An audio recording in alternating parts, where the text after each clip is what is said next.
Jésus est aussi un enseignement. De quoi? De l'humilité face au principe de Dieu. Il voit Jean-Baptiste en train de baptiser et il vient à son baptême et il demande d'être baptisé. Jean-Baptiste refuse, mais il lui dit, laisse faire la justice de Dieu. Et Jésus est baptisé par un homme que lui a créé et il est baptisé dans l'eau qu'il a créée afin d'accomplir la parole. C'est alors que le ciel s'ouvre. Es-tu baptisé, mon frère? Es-tu baptisé? Dans les églises, on ne parle pas suffisamment des baptêmes. Mais quand vous lisez la parole de Dieu, ça fait partie des premiers fondements de la Bible et de la vie chrétienne, le baptême.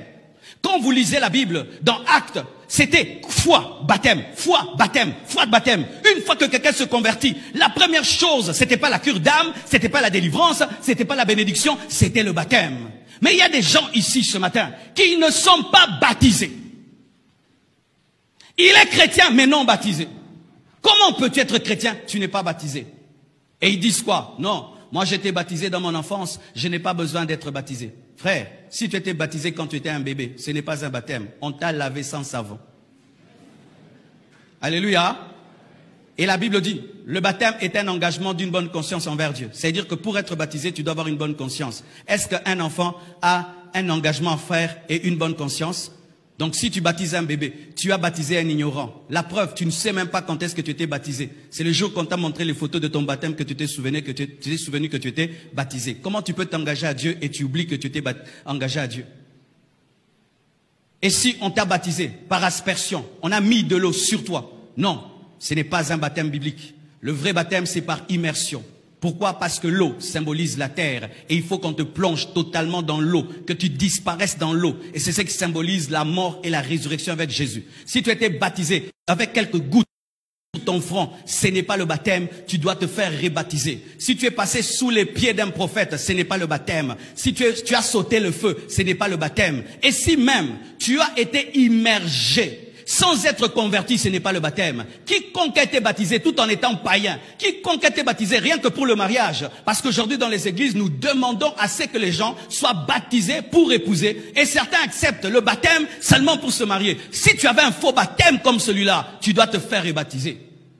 J'entends des gens qui disent non, une fois que tu es baptisé une fois, tu ne peux pas être baptisé deux fois. Archi faux. Les disciples de Jean-Baptiste ont été baptisés deux fois. Ils ont eu le baptême de Jean, le baptême de repentance, et puis ils ont eu le baptême au nom de Jésus-Christ. Donc tu peux être baptisé deux fois si ton premier baptême n'est pas vrai. Mais le baptême n'est pas important, ce sont des choses extérieures. Moi j'ai déjà cru en Jésus, je n'ai pas besoin d'être baptisé.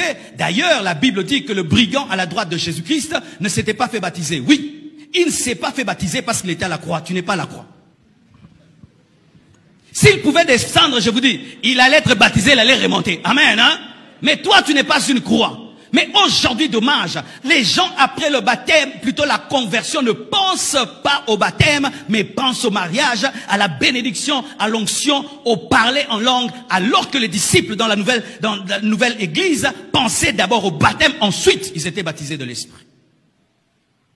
Ce n'est pas votre faute en soi, c'est parce que rarement on enseigne sur le baptême à l'église. On enseigne sur le baptême dans les salles de baptême, alors que les apôtres enseignaient publiquement sur le baptême.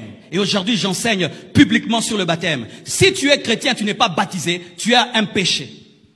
La rébellion, le manque d'obéissance. Oui, mes frères. Comment Jésus, le Fils de Dieu, qui n'a pas de péché, et on peut même dire, il n'a même pas besoin du baptême, mais se fait baptiser. Mais toi qui as le péché. C'est pourquoi aujourd'hui tu dois te repentir, mon frère. Et autant que tu peux, pendant ce mois d'août, tu dois te mettre en ordre avec Dieu. Car ne pas être baptisé bloque ta destinée. Partout nous lisons dans l'Acte, chaque fois qu'il y a un baptême, il y a le baptême de l'esprit et il y a quoi? Des prophéties et des langues. Tu es en train de stopper l'explosion de l'esprit dans ta vie en refusant le baptême.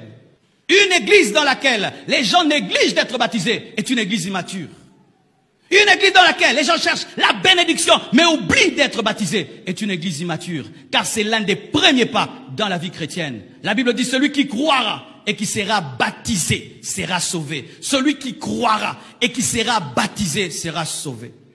Quel que soit ton âge, mon frère, si tu te rends compte, malgré l'âge que tu avais un faux baptême, fais-toi baptiser. Ou avec tous les enfants que j'ai, me faire baptiser à mon âge, fais-toi baptiser. Car même les vieillards vont en enfer. C'est pourquoi ce matin, Je fais un appel aux personnes qui ont toujours refusé d'être baptisées et qui veulent le faire aujourd'hui, de s'approcher. Je vous dis, mes frères, si on avait même le niveau où on pouvait ouvrir ici et puis ça devient une piscine, directement je vous baptise. Après que Philippe ait expliqué à l'eunuque éthiopien la parole, il a fait quoi? Il a baptisé.